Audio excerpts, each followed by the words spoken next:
What's going on YouTube? My name is Simon. I'm a headshot and portrait photographer based here in Vancouver, BC, and here I am to talk to you about 5 different ways you can look more confident in headshots.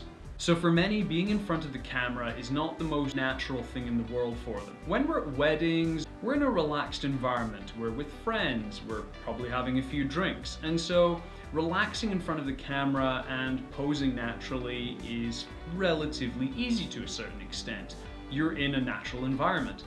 But when you're getting a headshot done, you're usually either in a studio or you're on location, you have a couple of lights set up, you have a reflector, there's a makeup artist, there's hair, there's me, a photographer that you've probably never met before in your entire life, and you're trying to look your best in an environment that is actually unfamiliar to you.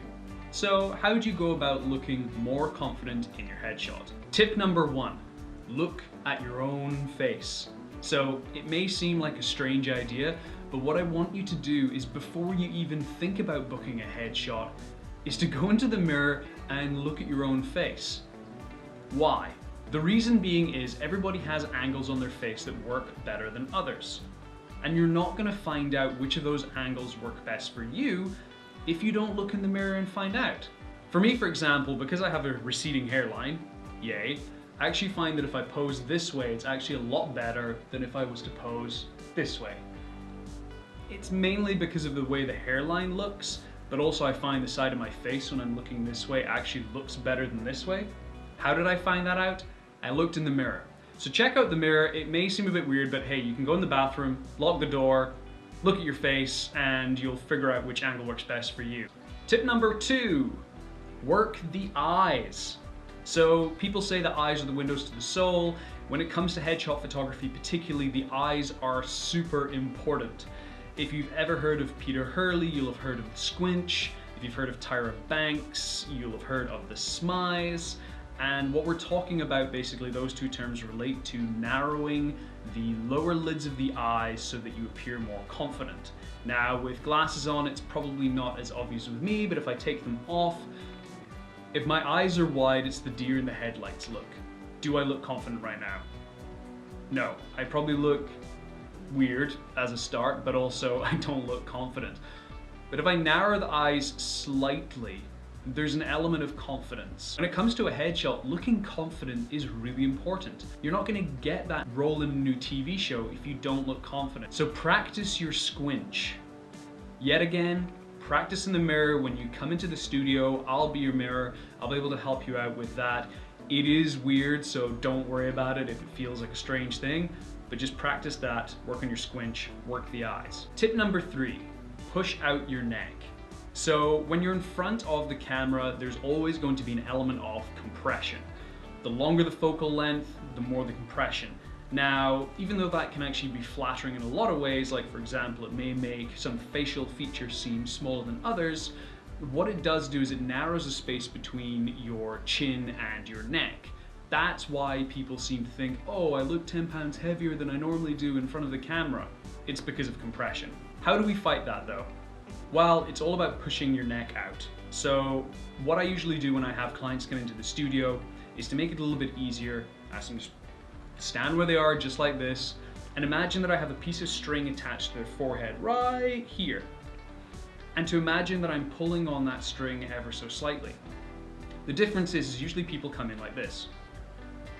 Okay, that's a slight exaggeration, but usually, you know, their chin is near to their chest, and they look heavier than they actually are. So when I ask them to push their forehead out with that piece of string, what happens? Instantly you get a far better jawline, the skin across the neck is stretched, you look thinner, you look more confident, and when I'm shooting tethered as well, people are able to see how good they look. That builds their confidence up. Now, admittedly, this does feel weird. Everybody that comes in says this feels awkward, this feels strange. Awkward and strange are good as long as it works. As long as you're looking good, it doesn't really matter what kind of pose you're doing. You could be doing this, but as long as you look good, who cares? It's a headshot. You're gonna get your images at the end of the day, and as long as you look good, doesn't matter what weird poses you're gonna be in. Tip number 4, dress to impress. So probably not the best example that I'm just wearing a gray Hurley t-shirt, but I like this t-shirt. I think I look good in this t-shirt. I would look better in it if I lost weight, but that's a totally different topic.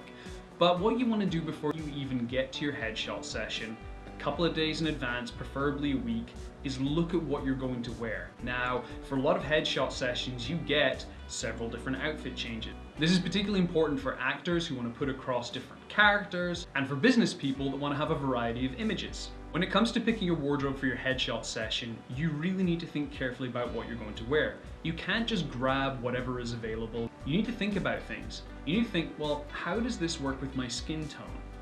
Does this shirt actually fit me properly? Is it going to distract anybody from my face, which is the whole point in having the headshot? So at the end of the day, yes, this is actually a very basic gray t-shirt, buy it. The only thing that I will admit is the problem with this is that there is a small Hurley logo, which could easily be edited out, but if you're coming in with a massive Supreme logo, that's not cool. Don't do that. We can't really, not gonna take all the time to edit out a massive logo that takes up most of the shirt. So avoid logos, avoid crazy patterns, just have a nice variety of solid colored items of clothing. You can maybe throw in a couple of patterns, but at the end of the day, the more clothing that you bring, the more options we're going to have.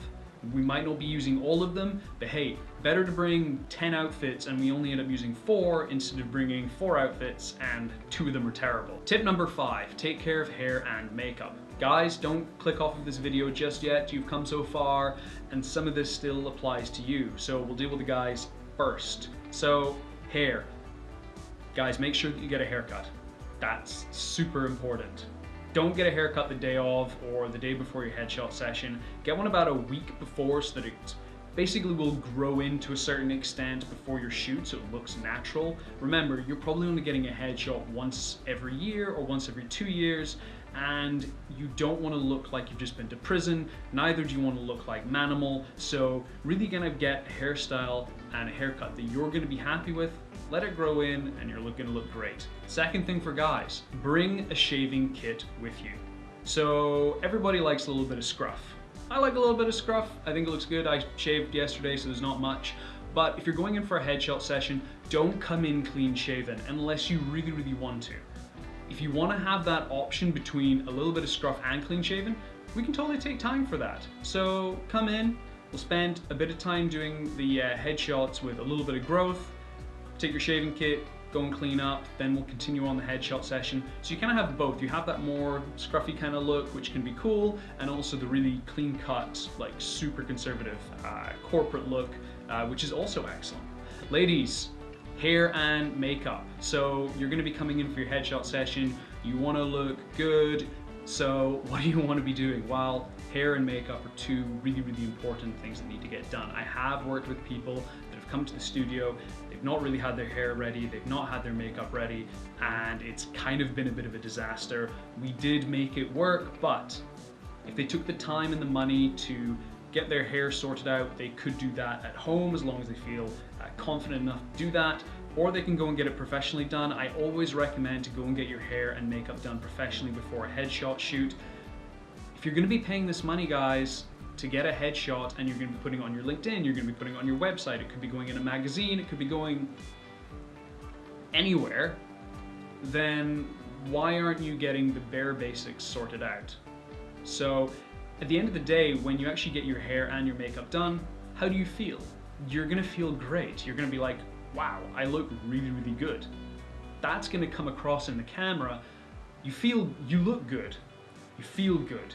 You're gonna look amazing on camera. That's just, that confidence is gonna ooze out of you, and it's really gonna benefit your career through your headshot when you're looking awesome. That's all from me today, guys. If you like this video, hit that like button. If you loved it, hit the subscribe button. Help this channel grow, and I will see you next time.